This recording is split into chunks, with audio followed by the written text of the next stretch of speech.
আজকে আমি রেসিপি যেটা করব তার জন্য আমার বেশি কিছু লাগবে না, একটু বেশি করে পেঁয়াজ লাগবে, আদা গ্রেট করা, তার পাশে রসুন রয়েছে, আর একটু লাগবে আচার, আর এখানে রয়েছে কাঁচা লঙ্কা। তেল গরম হয়ে গেছে, এবার আমি এই যে ডিমগুলো সেদ্ধ করে রাখা রয়েছে, এবার এই ডিমগুলো ভাজবো।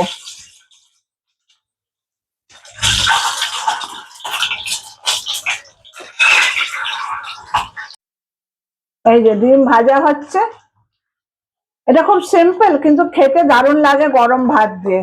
অতি অবশ্যই একবার এটা ট্রাই করবেন বাড়িতে। ডিমগুলোকে একটু লাল লাল করে ভেজে নিতে হবে। এই যে ডিমগুলো ভাজা হয়ে গেছে লাল লাল করে, এবার কড়াই আমি পেঁয়াজ দেবো।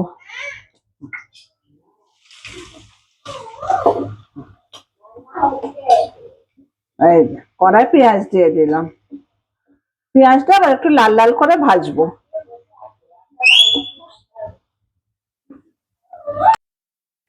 এবার পেঁয়াজের মধ্যে নুন দিয়ে দিচ্ছি, একটু ভাজা ভাজা হবে।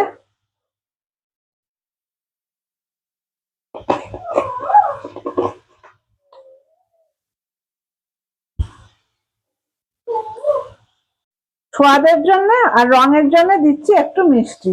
আর যারা আমার ভিডিও দেখেন তারা জানেন আমার একটু মিষ্টি না হলে চলে না, একদম সামান্য দিয়েছি। এবার দিচ্ছি আদা গ্রেট করা রয়েছে, আর তার সাথে রসুন, আর এই কাটা লঙ্কা, কাঁচা লঙ্কা কাটা রয়েছে যেটা, সেটাও দিয়ে দিলাম।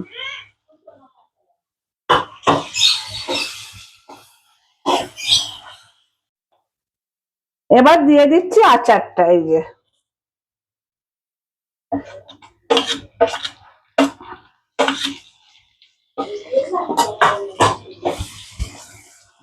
দিয়ে এটা ভালো করে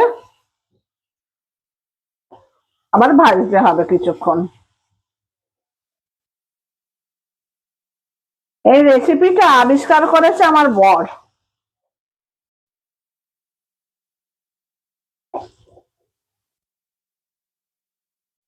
পেঁয়াজটা ভাজা হয়ে গেছে, ডিম যেগুলোকে ভেজেছিলাম সেগুলোকে হাফ করেছি। এই যে এবার এগুলো কড়ার মধ্যে দিয়ে দিচ্ছি আবার।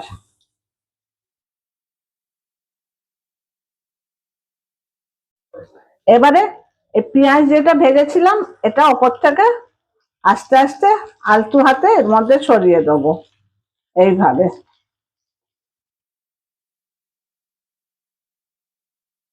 এই পেঁয়াজগুলো দিয়ে ডিমগুলো এইভাবে চাপা দিয়ে দিচ্ছি।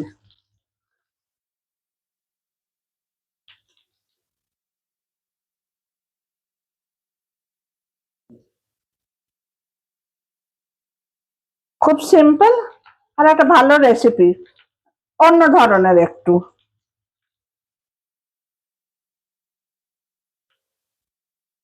হয়ে গেল রেডি আচারি ডিম। যেহেতু আচার দিয়ে তৈরি, ওই জন্য এই নামটাই আমি দিয়েছি। এই যে মা আচারি ডিম নিয়ে বসেছে। ওমা তুমি খাওয়ার আগে একটু আমাদের বলে দাও কিরকম টেস্টটা হয়েছে। করবো? হ্যাঁ, নিম পাতাটা পরে খাবো। হ্যাঁ একটু বলে দাও। দেখি কেমন করেছো তুমি। হ্যাঁ,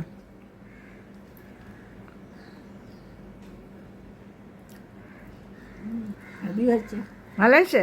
ভালো হয়েছে। মাঝে মাঝে করবি, হ্যাঁ এটা বেশ খেতে ভালো লাগে।